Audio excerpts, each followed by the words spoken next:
Sampai selama-lamanya.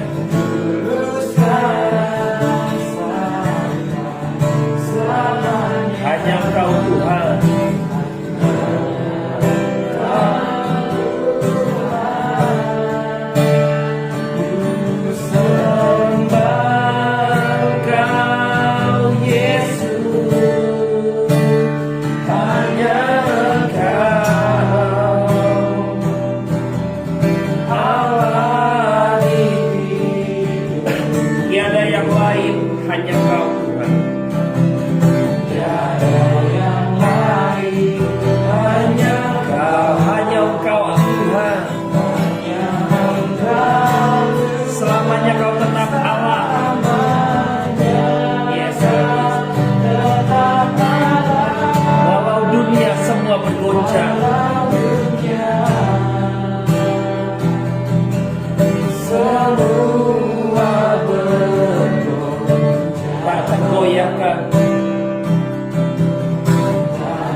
Mari kita tundukkan berdoa. Saya undang setiap kita bangkit berdiri.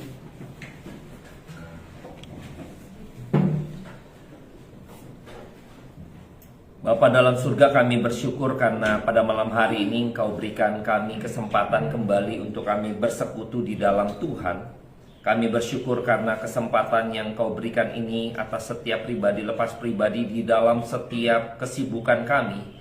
Bahkan hari-hari yang dimana kami harus memiliki waktu untuk keluarga dan lain sebagainya, tapi kami boleh disempatkan, boleh kami menyediakan waktu kami untuk bersama-sama bersekutu di dalam kasih Kristus, dalam persekutuan Haleluya Family Ministry pada malam hari ini.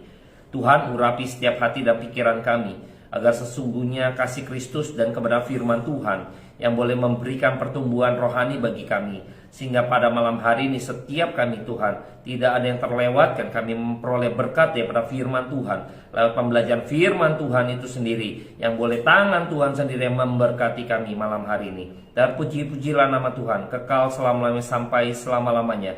Kami serahkan Tuhan waktu kami ke dalam tangan Tuhan, dari awal, pertengahan hingga akhirnya, di dalam nama Tuhan Yesus Kristus. Biarlah setiap kita yang percaya katakan amin. Baik, silakan duduk Bapak Ibu. Kita kembali melihat bagaimana ini kisah menarik ketika kita bicara mengenai kisah Yusuf gitu ya. Nah, kita coba akan membahas kembali di dalam Kejadian 37. Kejadian 37 ayat yang ke-12. Ini ada 4 paragraf.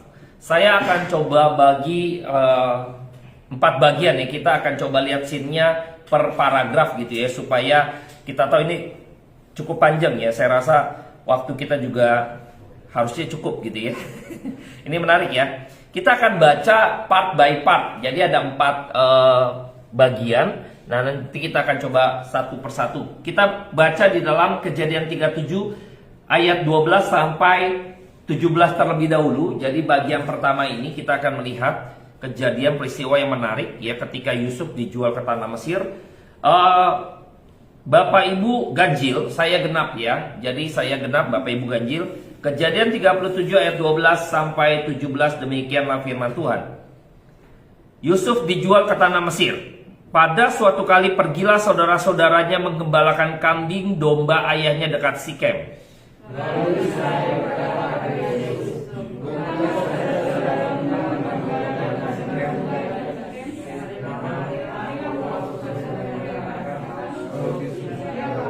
kata Israel kepadanya, pergilah engkau melihat apakah baik keadaan saudara-saudaramu dan keadaan kambing domba, dan bawalah kabar tentang itu kepadaku. Lalu Yakub menyuruh dia dari lembah Hebron, dan Yusuf sampailah ke Sikem.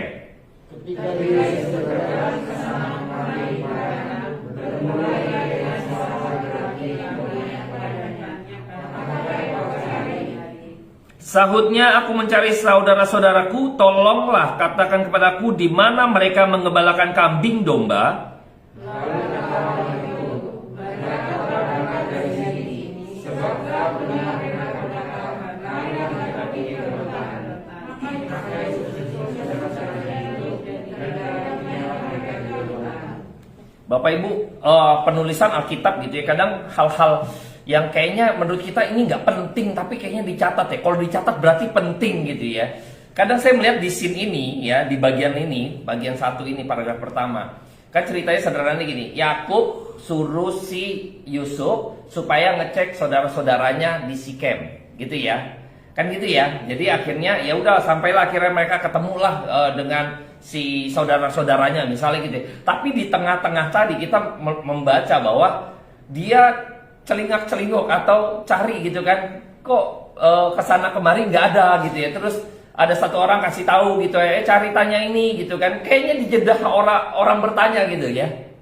Bener ya Bapak Ibu, kayak dijedah sama nanya nih gitu kan, kayak nyasar gitu kan, nggak cari. Terus jedahnya itu dicatat bahwa dia tanya orang gitu kan. Terus orang itu kasih tahu di Dotan misalnya gitu ya. Dan ini kan harusnya langsung aja gitu kan, lalu mencari di Sikem, lalu dia sampai kepada saudara-saudara ya misalnya gitu ya.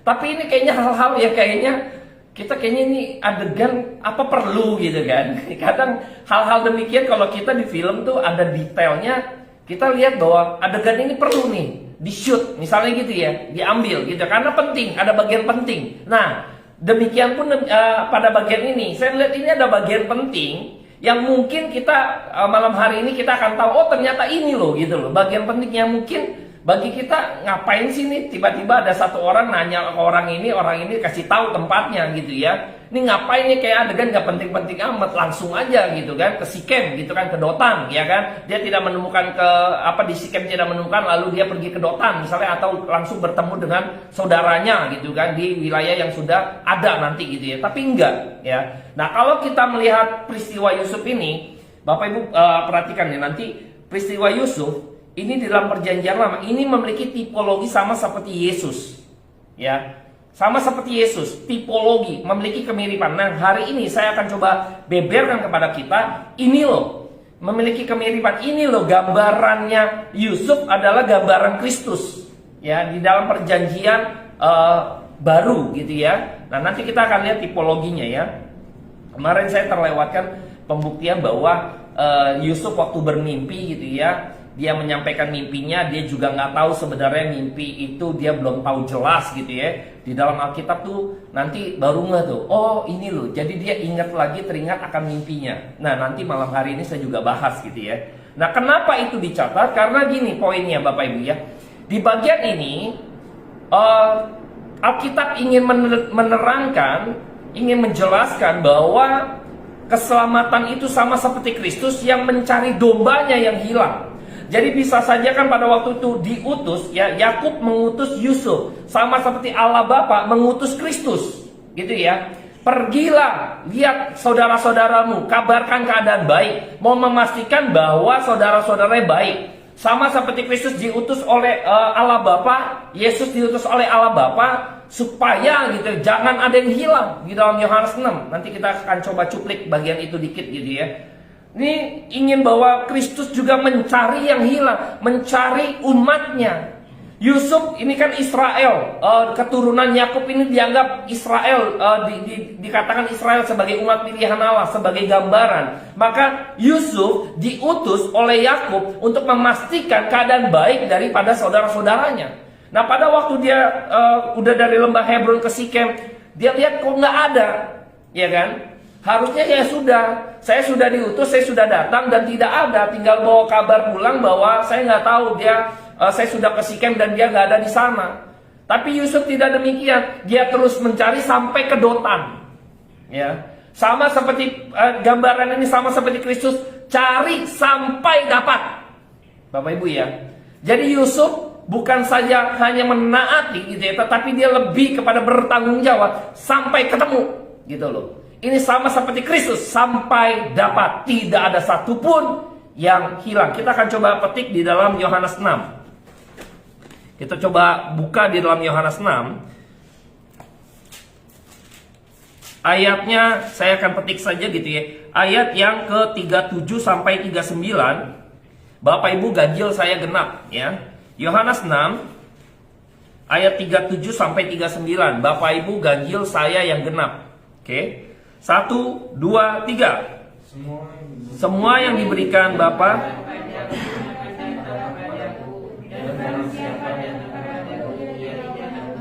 sebab aku telah turun dari surga bukan untuk melakukan kehendakku, tetapi untuk melakukan kehendak Dia yang telah mengutus aku.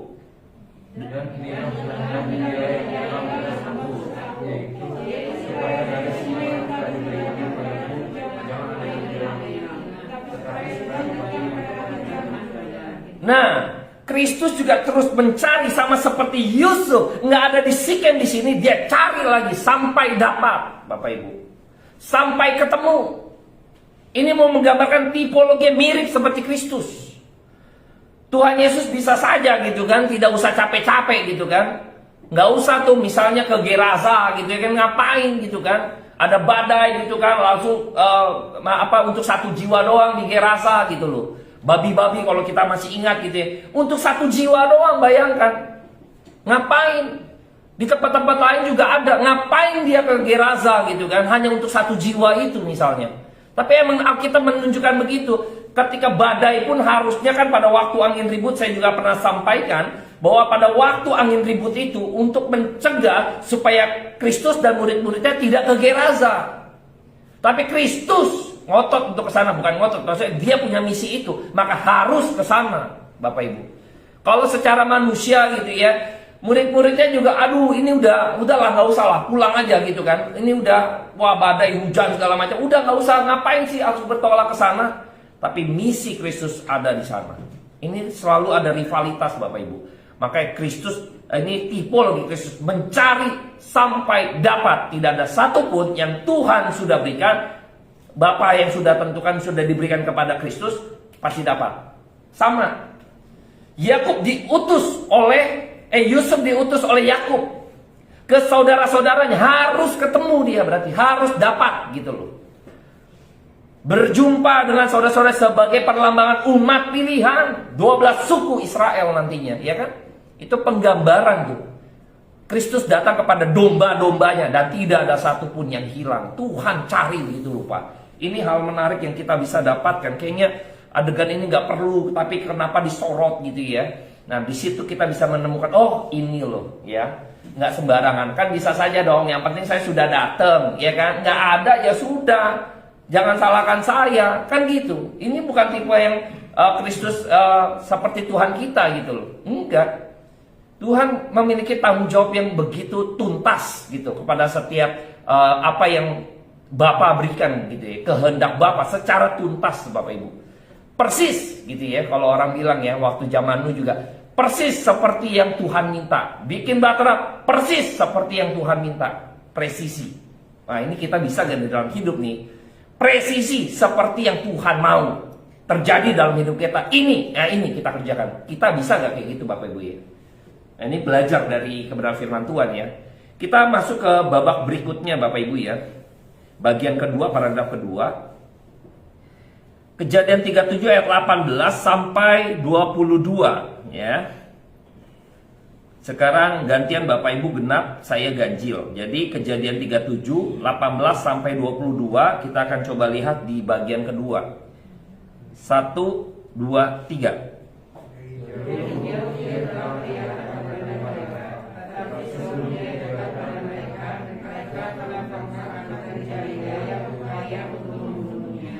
Kata mereka seorang kepada yang lain, lihat tukang mimpi kita itu datang.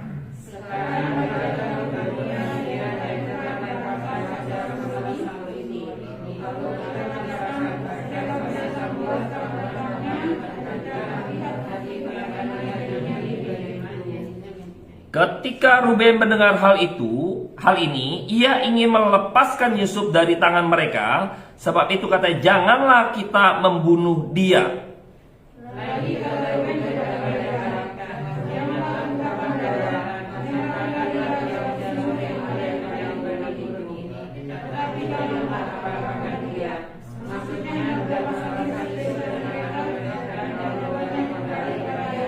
Nah, ini kita lihat ya. Jadi pada waktu mereka kedotan gitu ya Bapak Ibu. Ini kita udah lihat view-nya lebih besar lagi nih. Berarti punya indikasi ya, beberapa tafsiran saya setuju gitu ya, bahwa dia punya siasat gitu, bikin jerat Bapak Ibu. Ajak tarik dia agak jauh ke utara gitu ya. Itu Dotan tuh naik lagi ke atas Bapak Ibu. Naik lagi jauh gitu ya, tarik lagi jauh supaya pada waktu dia melaksanakan niatnya untuk membunuh ini kan udah mufakat ya. Nah, masuk jerat tuh. Dari jauh dia udah lihat, yuk rapat tuh dia.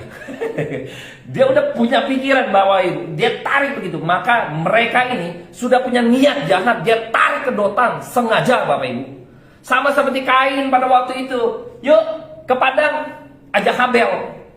Niatnya udah tahu, tarik jauh Bapak Ibu.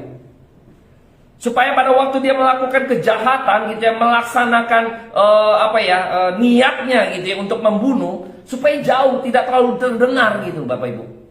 Ya, jadi clean. Kalau kita kan mau menyiasati sesuatu ya, rencana gitu ya, kita pikirkan matang-matang. Jangan sampai ada celah kan gitu. Kalau kita mau maling gitu ya, mau berbuat jahat, kalau kita nonton TV gitu ya, film gitu ya, itu detail tuh. Jangan sampai ketahuan tuh, jangan sampai ada kehendus. Jangan sampai tinggalkan jejak. Gimana caranya, ya kan? Mereka udah pikirin tuh. Dari ngebunuh, hilangkan jejaknya, mayatnya dimasukin ke sumur gitu kan. Nah nanti untuk nutupin mereka gitu ya, dengan bicara di binatang buas tuh nanti, ya kan? Kasih darah dan sebagainya. Itu udah planning tuh. Di sini udah disiapin, kalau begini begini. Jadi udah mereka rapi lah gitu ya. Maka dia tarik ke Dotan begitu jauh. Yuk, gimana nih sergapnya? Gitu ya Bapak Ibu, bayangkan ya, jahat sekali ya. Mereka rencana rapi di dalam perjanjian baru, sama seperti orang-orang Farisi Bapak Ibu. Orang-orang Farisi kan seharusnya mereka ini juga yang percaya atau memegang Taurat Musa gitu ya. Orang-orang Farisi kan juga memegang teguh ajaran daripada adat istiadat, yaitu Musa gitu ya, Taurat gitu ya. Tetapi seringkali ketika di dalam perjalanan kita tahu bahwa Yesus justru ingin menyingkirkan Yesus ya. Sama ingin menyingkirkan Yusuf nih saudara-saudaranya. Harusnya engkau sebagai saudara seiman, ketika Kristus juga mengajar gitu ya, bicara juga mengenai kebenaran, mengapa engkau ingin meniadakan Kristus? Kan harusnya welcome ya. Tapi mereka ini bersiasat. Kita tahu pada waktu itu orang-orang Farisi gitu ya, mencoba punya rencana untuk menjebak, memberikan argumen, berdebat untuk sebenarnya menjatuhkan ya. Bukan ingin benar-benar bertanya sesungguhnya, tetapi ketika pertanyaan-pertanyaan ini hanya untuk menjerat dia supaya bisa dipersalahkan. Bayangkan, seringkali kita tahu beberapa gagal gitu ya. Kristus tahu gitu kan, hanya untuk mencobainya ya. Tapi di satu titik gitu kan, mereka puas sekali ketika Kristus mati di atas kayu salib. Pada waktu Yesus mati di atas kayu salib, waktu itu bangkit, maka kita tahu bahwa mereka juga kelabakan. Gimana nih supaya tidak gempar, ya kan? Maka mereka bermufakat untuk menutupi itu. Bilang penjaganya, bilang mayatnya dicuri.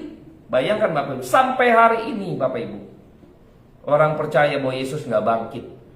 Sampai hari ini Alkitab menulis, bayangkan Bapak Ibu, tutupin ya. Yusuf nanti, wah ini pakai darah gitu ya, mati dia ya kan, kita tutupin, masukin ke sumur. Kalau ketemu nih, dia diterkam binatang buas. Bayangkan Bapak Ibu, mau ngerapin segitu rupa antara rancangan manusia dengan rancangan Allah. Itu pemimpi datang, pengen tahu kalau dia tidak lagi menjadi raja, kita matiin dia, apakah yang akan terjadi? Apakah mimpi dia akan terkabul gitu ya? Ini ingin menggagalkan, sebenarnya mereka sedang melawan Allah Bapak Ibu ya. Ini kita lihat adalah rancangan manusia dengan rancangan Allah. Ini nanti ada dari sisi ekstrimnya, yaitu yang ingin menjatuhkan. Di sisi ekstrimnya nanti Ruben, tadi kita tahu ya, Ruben ini kan ingin menyelamatkan, tanda petik ya. Ingin menyelamatkan nih, kira-kira gitu ya. Tapi rencananya kan sama nih, rencananya manusia. Yang satu ingin matiin, yang satu supaya jangan sampai dia mati, ya, rencana manusia. Tapi dua rencana ini gagal Bapak Ibu.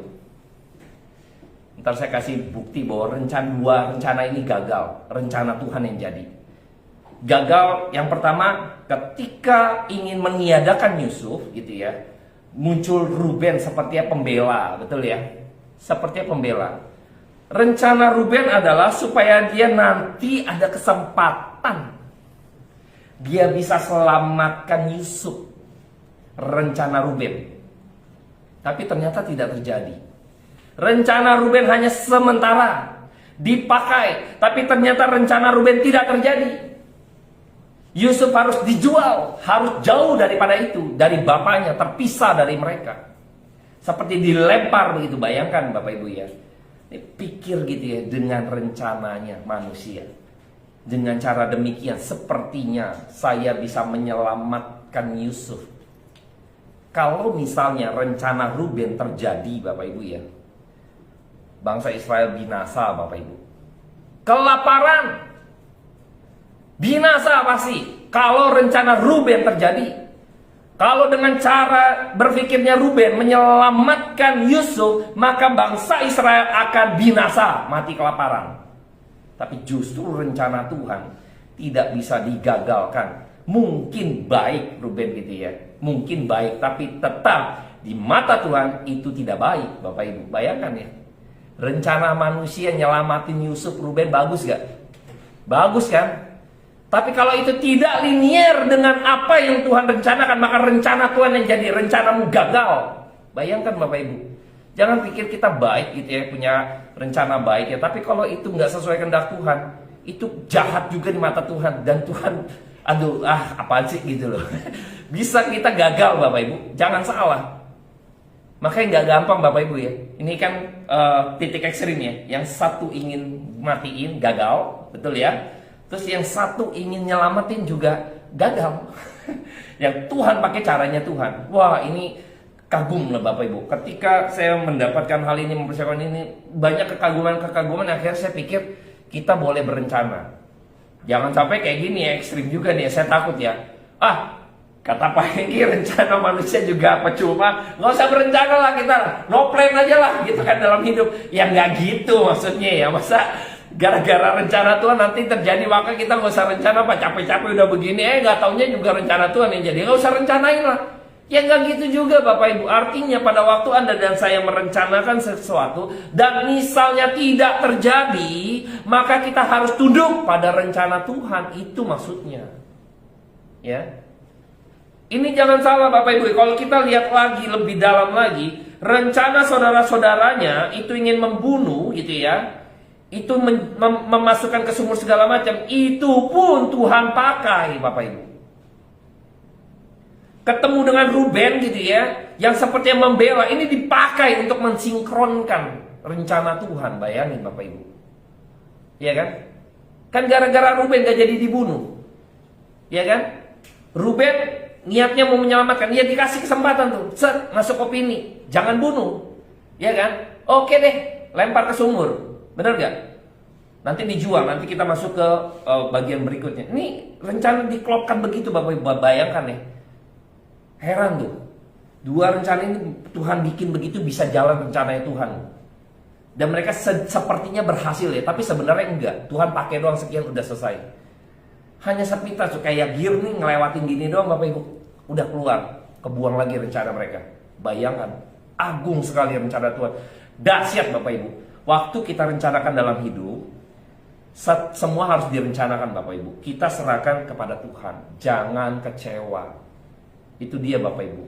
Kita kan manusia berencana, kehendak Tuhan yang jadi. Kalau tidak, kita fight. Sama seperti Ruben coba fight, seperti yang berhasil. Nanti di bagian berikutnya dia pikir gagal dia menyelamatkan.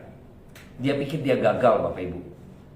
Ya, tapi rencana Tuhan harusnya kita pandang bahwa rencana Tuhan yang jadi. Kalau belum segala macam, jangan kecewa. Serahkan lagi, mungkin ada sesuatu yang gak linier.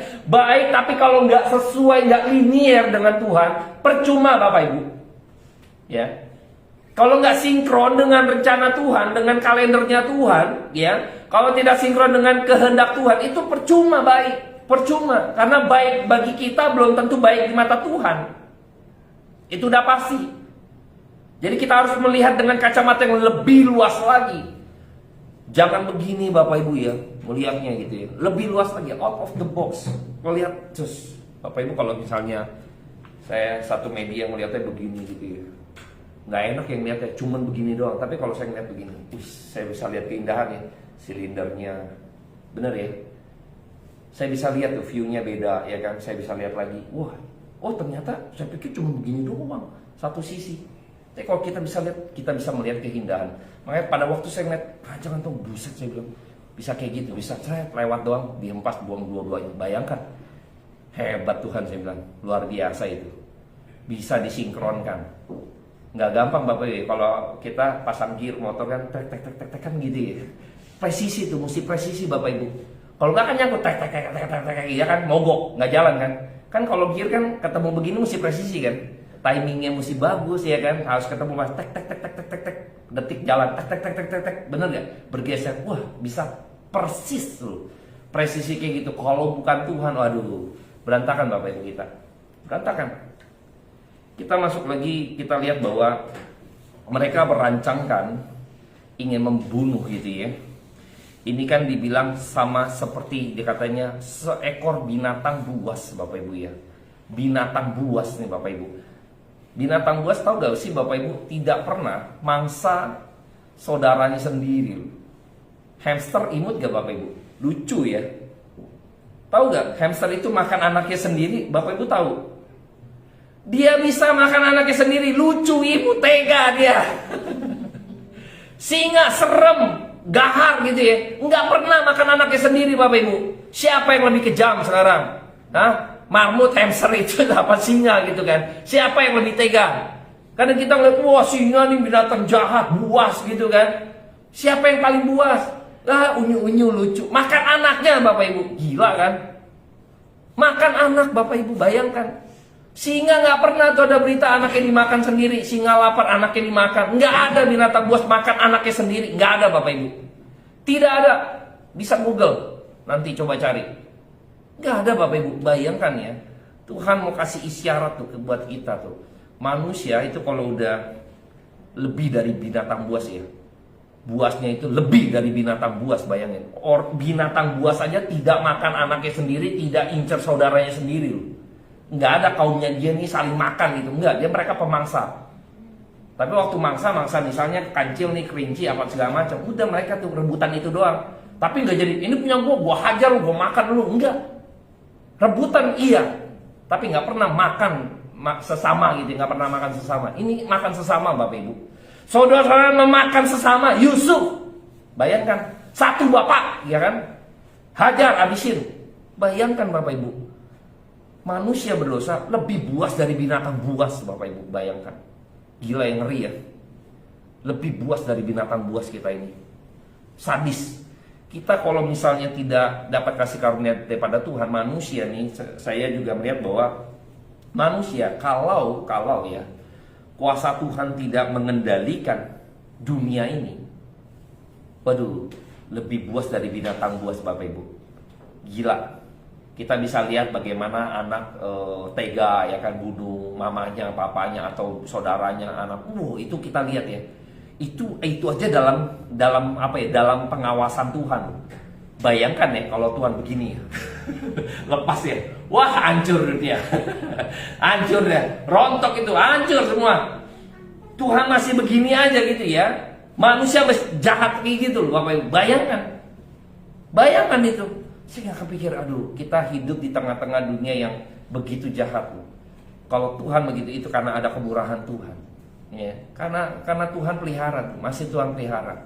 Kalau enggak, gila Bapak Ibu, enggak kebayang deh saya. Ya, kita tahu pada waktu Covid awal-awal kan egonya kelihatan tuh manusia. Egonya kelihatan. Itu baru gara-gara itu doang tuh. Kelihatan sekali. Bayangkan Bapak Ibu, itu aja kita baru karena seperti itu doang kita dikasih lihat. Bayangkan kalau tidak demikian ya. Wah, kita nggak tahu kan. Serem Bapak Ibu. Serem kalau Tuhan lepas tangan, serem dunia ini. Gila. Kita nggak bisa. Manusia berdosa lebih buas dari binatang buas. Kita lihat ke bagian ketiga Bapak Ibu. Hal menarik lagi yang kita bisa lihat, ayat 23 sampai 30. Saya ganjil, Bapak Ibu genap ya. Kejadian 37 ayat 23 sampai 30. Baru saja Yusuf sampai ke saudara-saudaranya, mereka pun menanggalkan jubah Yusuf, jubah maha indah yang dipakainya itu.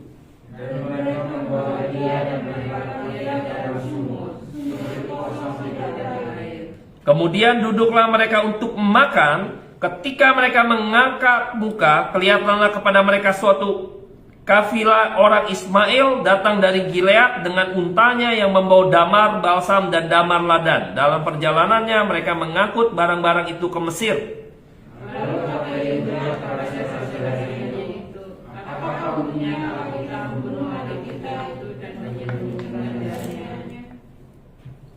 Marilah kita jual dia kepada orang Ismail ini. Tetapi janganlah kita apa-apakan dia, karena ia saudara kita, darah daging kita. Dan saudara-saudaranya mendengarkan perkataannya itu.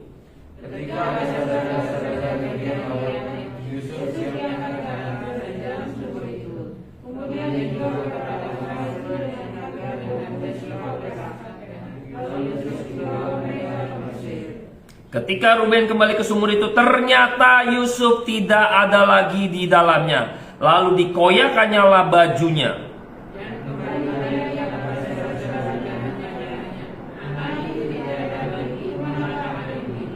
Oke, kita lanjut lagi Bapak Ibu. Pas di sumur, pas jatuhin ke sumur, bisa-bisanya mereka makan Bapak Ibu ya. Kebayang gak tuh jahatnya ya. Ini ada orang menderita, jatuh nih barusan rame-rame. Kita sempet-sempetnya makan tuh. Kebayang gak tuh jahatnya ya. Makan sumur. Bapak Ibu tau gak ngapain si Yusuf di sumur? Ada yang tau gak kira-kira ngapain Yusuf? Dia melas, mohon Bapak Ibu. Tapi makan ya, kok enak ya? Kita kan gak enak ya, nafsu makan kita berkurang dong. Ih, teriak-teriak, aduh tolong gitu misalnya gitu ya. Kita nafsu makan kita berkurang gak Bapak Ibu? Ini mereka tetap makan. Gila, gak jahat ya? Ya. Orang kalau udah iri, ya, itu kalau dia tuh ibaratnya udah sampai di ujung yang membunuh itu, bagi mereka itu menginjak-injak orang itu adalah kesenangan. Semakin kejam, semakin menyenangkan, kayak psikopat Bapak Ibu. Dia bisa melakukan kekejaman di mata dia sambil makan Bapak Ibu.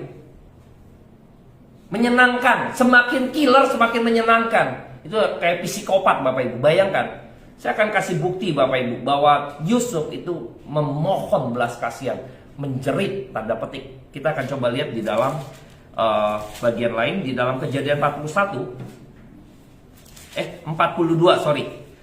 42 saya akan petik saja. Ayat 21 dan 22.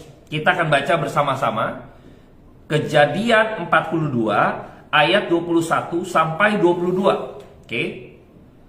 1, 2, 3. Mereka berkata seorang kepada yang lain, betul-betulkah kita menanggung akibat dosa kita terhadap adik kita itu? Bukankah kita melihat bagaimana sesak hatinya ketika ia memohon belas kasihan kepada kita, tetapi kita tidak mendengarkan permohonannya? Itulah sebabnya kesesakan itu menimpa kita. Lalu Ruben menjawab mereka, bukankah dahulu kukatakan kepadamu, janganlah kamu berbuat dosa terhadap anak itu, tetapi kamu tidak mendengarkan perkataanku. Sekarang darahnya dituntut daripada kita. Bayangkan Bapak Ibu ya, memohon dengan sesak hati, Bapak Ibu, melas, masih bisa makan.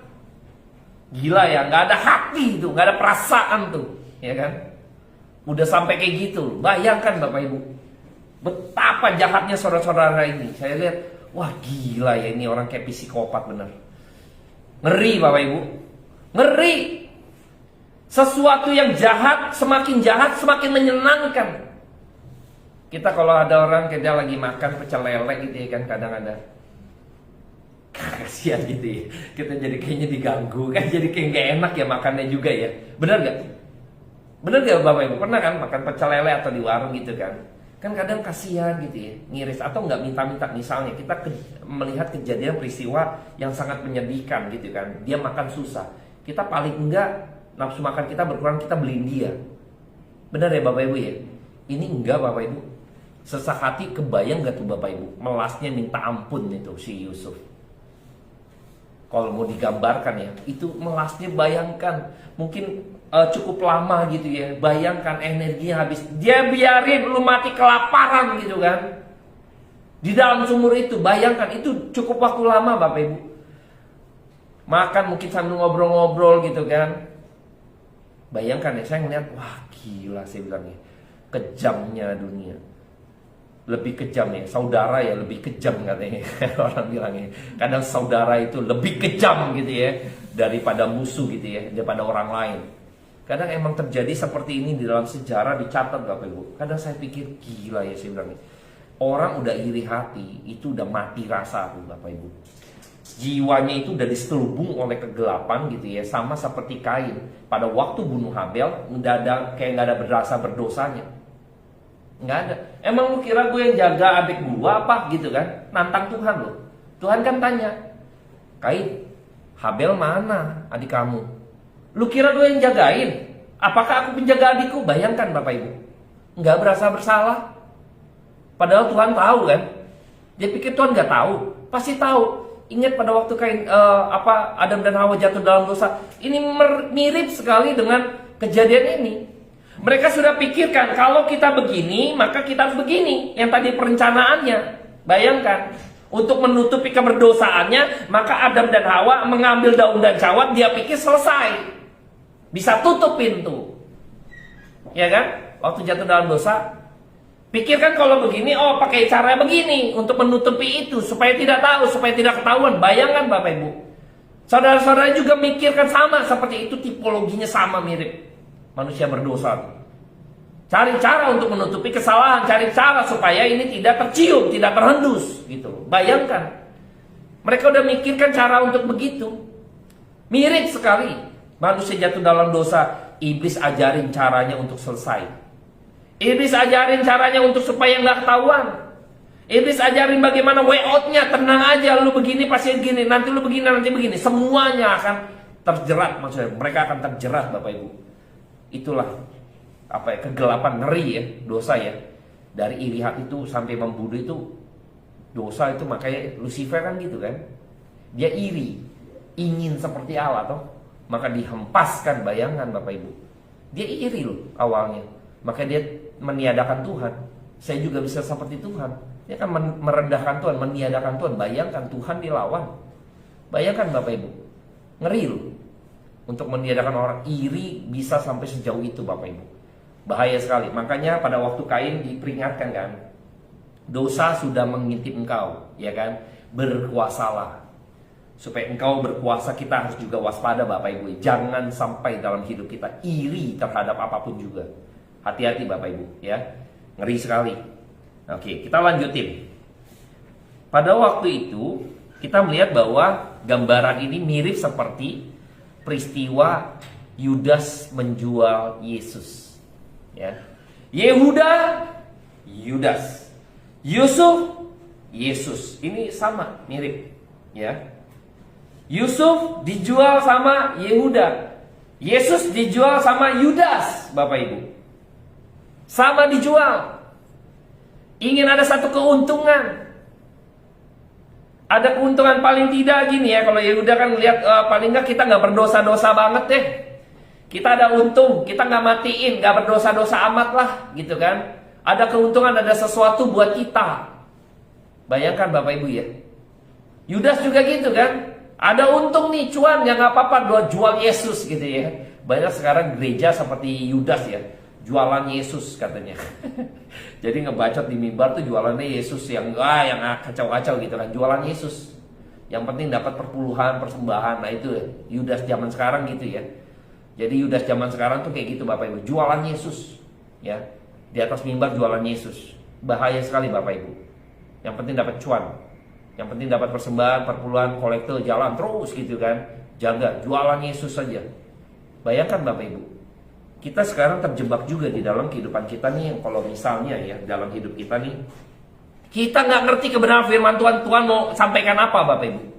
Kalau hari ini kita belajar mengenai peristiwa Yusuf, kita bisa melihat bagaimana rangkaian rencana Tuhan terjadi. Bagaimana ada hal-hal yang akhirnya kita tahu bahwa ini tipologi Kristus gitu loh. Membuat Anda dan saya mengenal, bukan sekedar mengenal rancangan Tuhan yang dahsyat, tapi kita juga bisa menilik hati kita, diri kita. Apakah saya bagian dari orang-orang seperti ini? Sama seperti ketika Yesus gitu kan, ketika dihadapkan di Pilatus, orang-orang Farisi menjebak mereka. Apakah saya di posisi seperti Yudas yang menjual Yesus, menjual kekristenan kita untuk segala sesuatu yang mungkin gitu ya, dengan materi? Di mana posisi kita? Disinilah kebenaran firman Tuhan harus kita benar-benar dalam diri kita renungkan Bapak Ibu. Bukan hanya kita kagum, amazing, rencana Tuhan dahsyat di atas rencana manusia, ya, yang pada malam hari ini kita bahas. Oh ternyata ada seperti ini. Bukan hanya kagum oleh karena kebenaran, tapi kita bisa melihat, oh iya ya, sekarang koreksi saya, diri saya di mana? Hati-hati nih, gara-gara iri saudara-saudaranya sampai seperti ini loh. Saya bagaimana? Koreksi dalam diri kita Bapak Ibu. Karena kalau enggak kita juga bahaya. Nah, kita bersyukur karena firman Tuhan tersedia. Jadi kita bisa mengkoreksi diri kita sebelum gitu ya, hal-hal buruk terjadi yang kita nggak tahu gitu. Kita udah tahu ini jerat iblis, maka kita sudah prepare nanti ya untuk menantang kebenaran firman Tuhan. Kemarin Bu Indra waktu Kopsel menarik gitu ya, diberkati pada waktu saya diberkati pada waktu harus tahu firman Tuhan. Karena Tuhan Yesus pun waktu dicobai pun lawannya pakai firman Tuhan Bapak Ibu. Ya. Bukan lawannya pakai si melekete bala-bala bush gitu ya. Enggak gitu Bapak Ibu. Lawannya ada tertulis. Ya kan? Bayangkan kita orang Kristen nggak ngerti, iman kita rontok Bapak Ibu kayak begini. Rontok kalau nggak ngerti.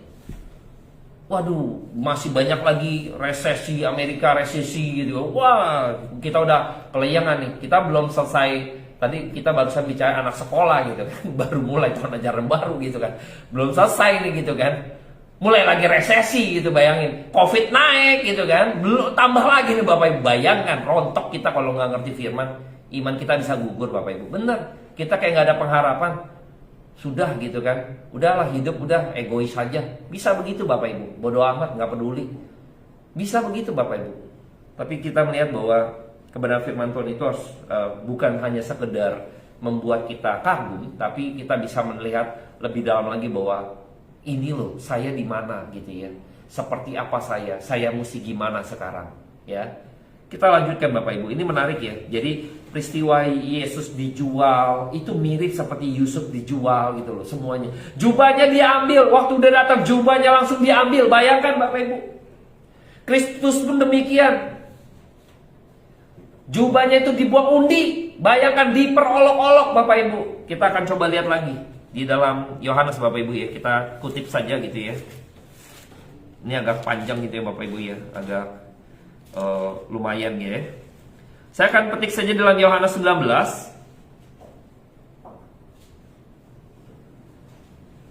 ayat 23 sampai ayatnya yang ke-24. 2 ayat saja ya Bapak Ibu ya. Yohanes 19 23 dan 24. Kita akan baca bersama-sama Bapak Ibu ya. 1, 2, 3. Sesudah prajurit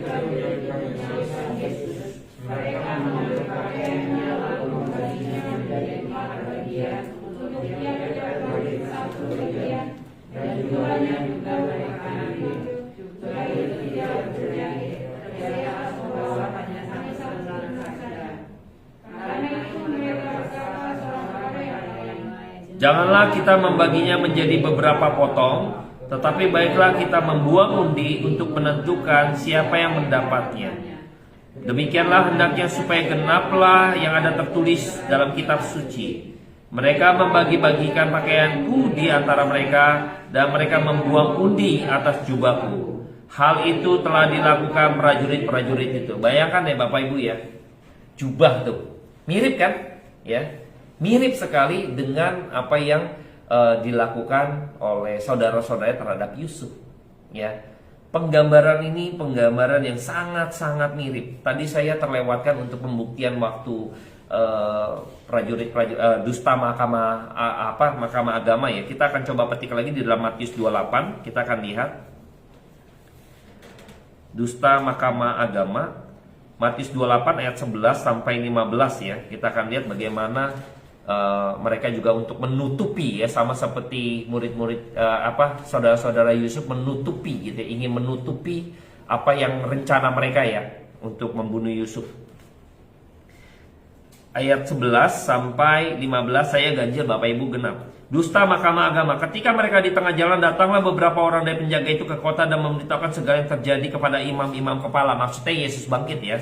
Oke, 12. Dan segera berbincang tua-tua mereka mengambil keputusan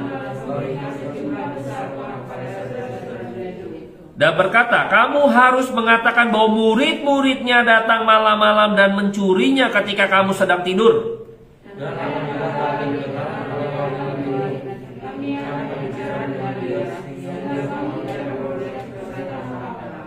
mereka menerima uang itu dan berbuat seperti yang dipesankan kepada mereka, dan cerita ini tersiar di antara orang Yahudi sampai sekarang ini. Maka ada yang percaya bahwa Yesus nggak bangkit Bapak Ibu. Bayangkan ya, menutupi sampai seperti itu, skandal ini sampai hari ini.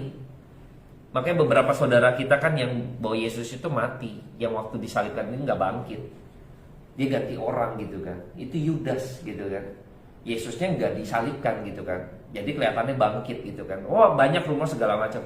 Sampai hari ini Bapak Ibu, makanya skandal itu. Mereka mau tutupin rapi rencana mereka. Sama seperti saudara-saudara Yusuf, rapi seperti ini. Nanti kalau ini begini. Jatuh sumur, kita ambil domba, kita bilang ini ke Nabi Natambus dan sebagainya. Bayangkan Bapak Ibu. Ya, bayangkan. Rapi sekali. Ya. Tapi ketika kita bisa melihat tadi bahwa ada satu penggambaran yang luar biasa gitu ya, bahwa jubahnya itu Kristus juga ditanggalkan. Bayangkan, Yusuf itu adalah anak yang bontot bungsu, itu juga memiliki hak untuk dikasihi Bapak Ibu. Yusuf itu kan punya hak sebagai anak bungsu untuk dikasihi oleh kakak-kakaknya. Tapi pada waktu dia diambil, disergap, ambil jubahnya itu mempermalukan dia, mengolok-olok sama seperti orang-orang Farisi dan saudara-saudara serta prajurit itu mengolok-olok Kristus, mempermalukan dia. Bayangkan, Yusuf diambil haknya, harusnya dia berhak memperoleh kasih, disayangi, dikasihi, ya kan, sebagai seorang anak. Apalagi anak bungsu ya kan, harusnya disayangi gitu loh. Tapi kenapa malah dibenci? Ya, diambil jubahnya, lalu dimasukkan ke dalam sumur gitu ya. Ini scene ini bagus ya, gambaran-gambarannya menarik ya, kita tahu ya, gitu ya, mirip sekali sama dengan Kristus. Nah, namanya juga mirip Bapak Ibu, Yehuda Yudas, itu mirip Bapak Ibu ya. Kita kalau digabungkan namanya dari akar kata, nggak bicara tata kata ya, itu mirip Bapak Ibu ya, mirip sekali. Nah, kita lanjut bahwa pada waktu dijual Bapak Ibu ya, waktu dijual terus kan ada keuntungan gitu ya, jadi pikir dengan menutupi ya supaya nggak dosa-dosa amat gitu. Padahal itu emang rencananya Tuhan Bapak Ibu, bayangkan ya, rencananya Tuhan tuh. Lu dikasih keuntungan segala macam gitu kan, rencana Tuhan Bapak Ibu, bisa bayangkan ya.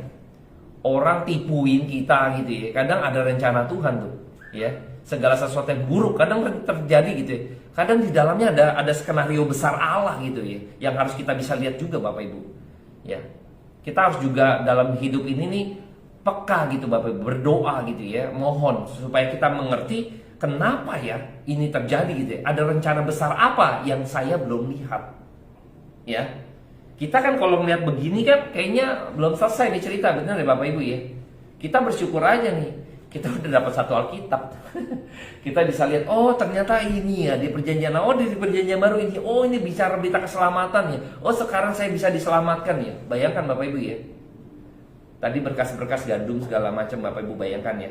Yusuf turun ke bawah ke sumur, dia di atas makan ya. Dan Yusuf dibuang ke Mesir, engkau maka bisa makan. Menarik ya Bapak Ibu ya. Kita coba petik lagi Bapak Ibu. Ini kita agak lama ya Bapak Ibu ya. Harap bersabar. Tanggung libur besok. Kejadian 42.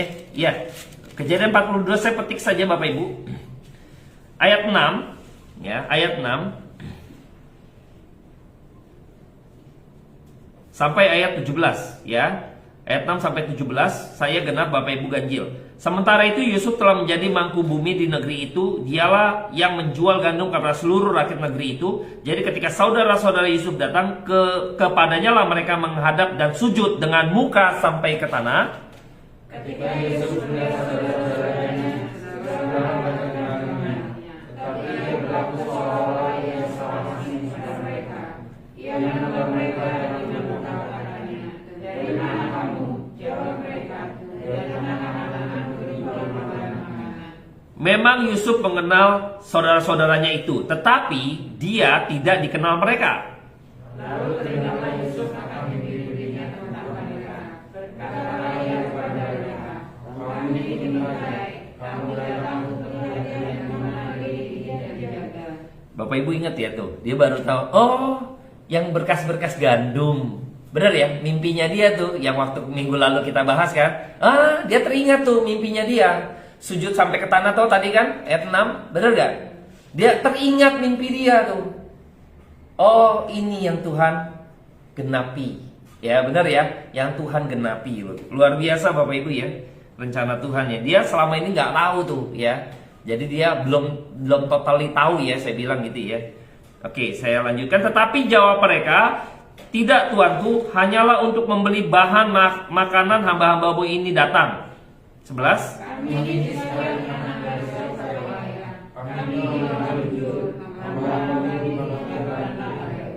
Tetapi ia berkata kepada mereka, tidak, kamu datang untuk melihat-lihat di mana negeri ini tidak dijaga. Lalu jawab mereka,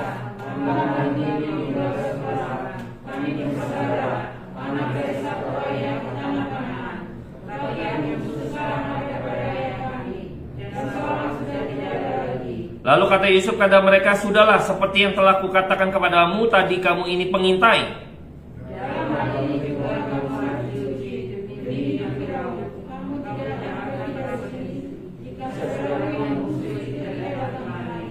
Suruhlah seorang daripadamu untuk menjemput adikmu itu terjadi. Kamu ini harus tinggal terkurung di sini. Dengan demikian perkataan dapat diuji apakah benar, dan jika tidak, demi hidup Firaun, sungguh-sungguhlah kamu ini pengintai.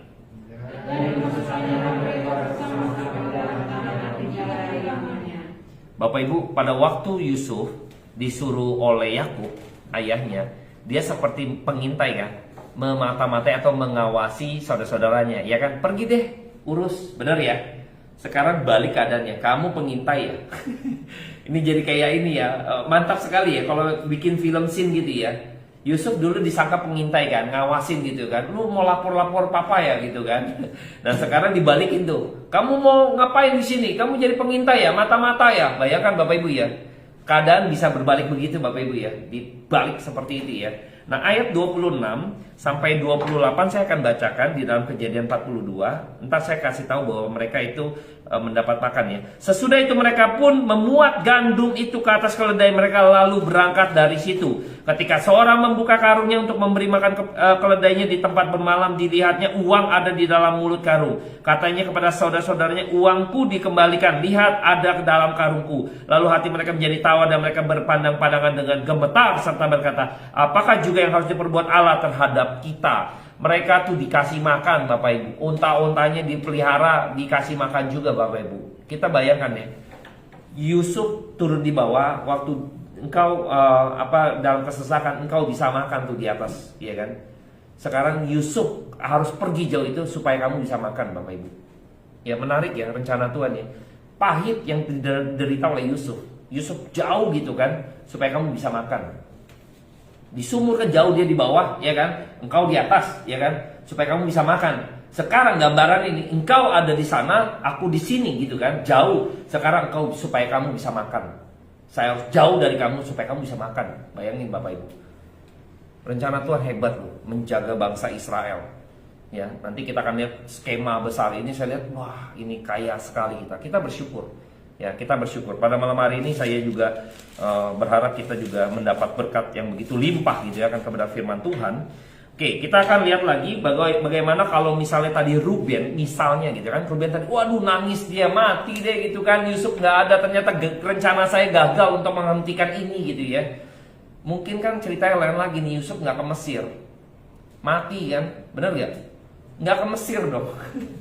Siapa yang jaga gitu kan? Siapa yang nanti kasih makan? Iya, untunglah rencanamu nggak terjadi sepenuhnya, Ruben.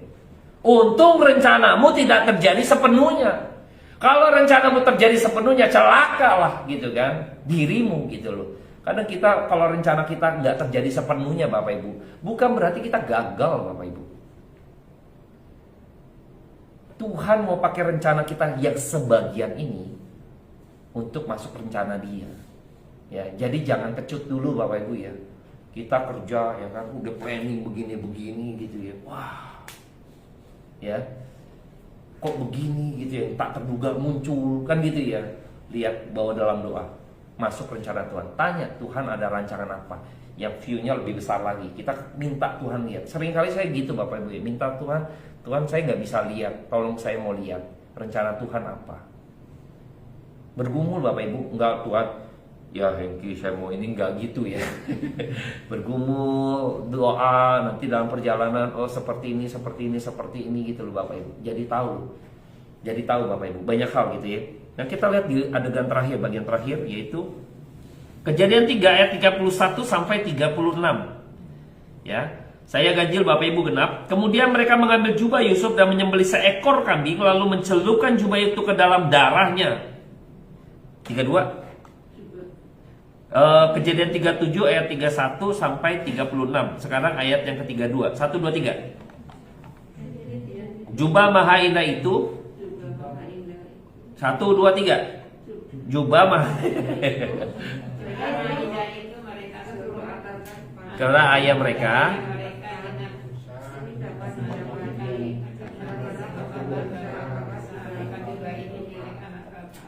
Oke, saya 33. Ketika Yakub memeriksa jubah itu, ia berkata, ini jubah anakku, binatang buas telah memakannya, tentulah Yusuf telah diterkam.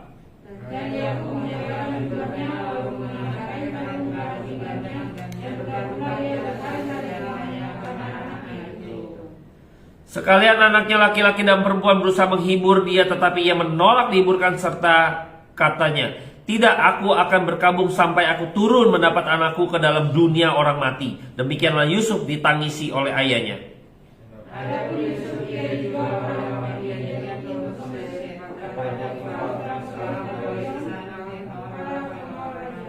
Bayangkan Bapak Ibu ya, saudara-saudara ini coba meyakinkan bahwa benar-benar Yusuf ini dimakan binatang buas ya, dengan cara jubahnya tadi yang maha indah. Ini gambaran yang menarik lagi, ini jubah yang gambaran indah dihajar oleh darah atau dilumuri oleh darah. Itu yang ada bukan maha indah lagi, tapi kengerian ya.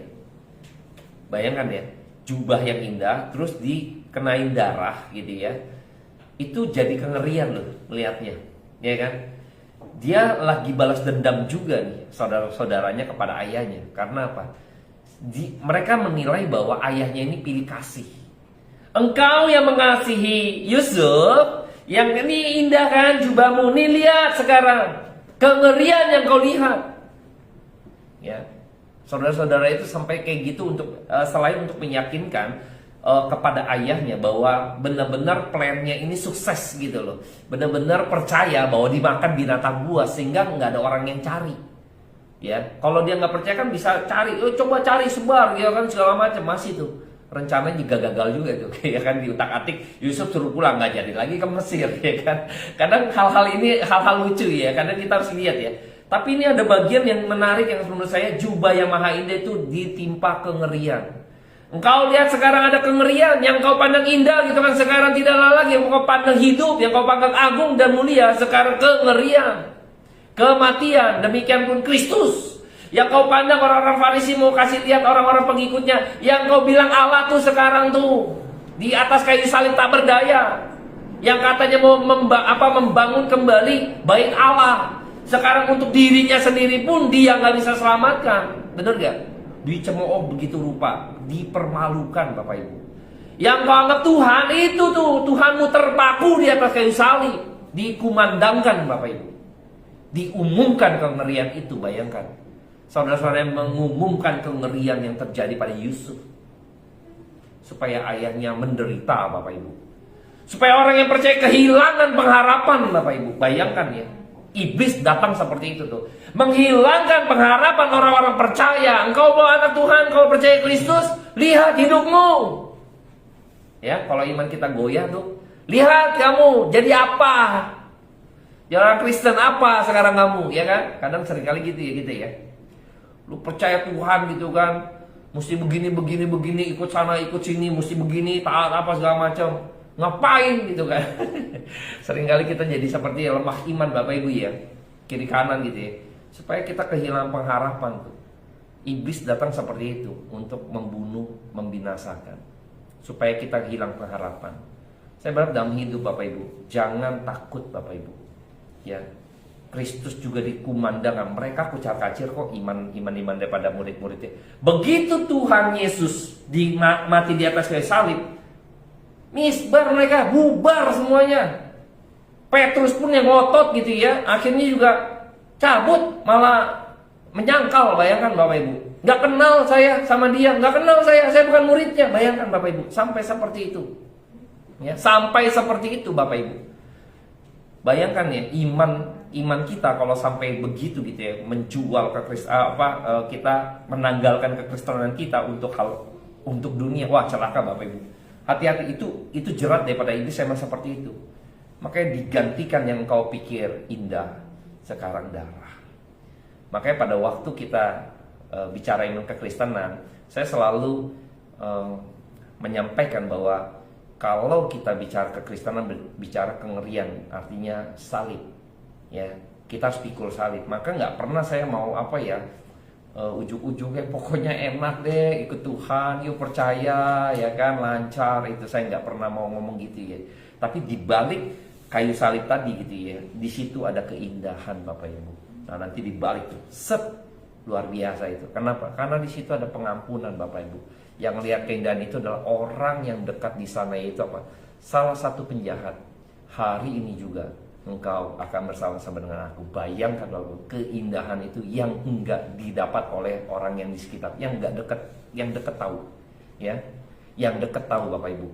Makanya jangan sampai kita jauh daripada Tuhan Bapak Ibu ya. Jangan sampai kita juga pikiran kita sempit, akhirnya dalam tantangan hidup kita nggak bisa lihat rencana Tuhan yang agung, yang besar, yang terjadi dalam diri kita nggak ngikutin. Maka kita makin jauh gitu kan planning kita, Tuhan makin capek nepoknya gitu kan. Tepoknya makin lama, kan harusnya begini gitu kan. Kita begini ya kan, tepok lagi, gini lagi. Capek, lama jauh gitu loh. Pasti Tuhan tepok, pasti Tuhan balikin lagi gitu kan. Tapi kita kayak ngeyel gitu loh. Enggak, lebih baik kita sujud di hadapan Tuhan. Tuhan, apa sih rencananya? Itu dia Bapak Ibu ya. Mari kita berdoa. Bapak, kami bersyukur untuk malam hari ini dengan segala kesederhanaan yang ada. Hamba-Mu selesai berkata-kata, tapi biarlah kebenaran firman Tuhan dan Roh Kudus boleh memberikan iluminasi buat kami, pencerahan buat kami, agar kami senantiasa mengetahui hal-hal yang luar biasa lagi, yaitu mengenai rancangan Tuhan yang begitu dahsyat dalam kehidupan Yusuf. Dan juga kami bisa melihat bagaimana rancangan manusia hanya sementara, dan rancangan manusia juga bukan rancangan Tuhan. Dan bagaimana rencana manusia pun bisa gagal Tuhan, dan rencana Tuhan yang pastinya akan terjadi. Tuhan, kami bersyukur untuk malam hari ini. Diberkatilah kami oleh karena kebenaran firman Tuhan yang boleh kami dengar pada malam hari ini. Terpujilah nama Tuhan kekal selama-lamanya sampai selama-lamanya. Amin.